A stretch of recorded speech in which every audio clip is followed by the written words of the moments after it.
SAFE is a step beyond the team culture, going from team agility to tribal agility. This is a quote from Wolfgang Brandhuber in 5 Things I Wish I'd Known Before My First PI Planning.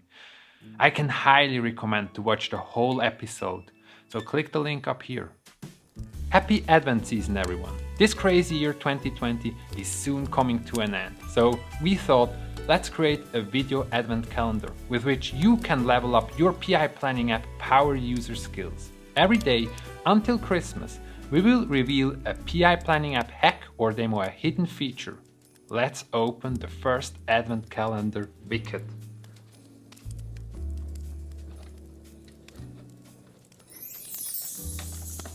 Oh, that's a fun one.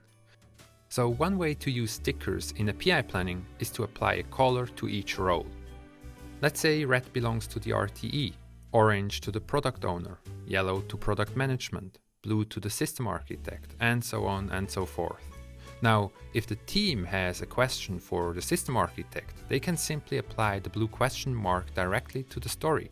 Now, once the system architect has time, he can go from team to team and filter the boards for the blue question mark.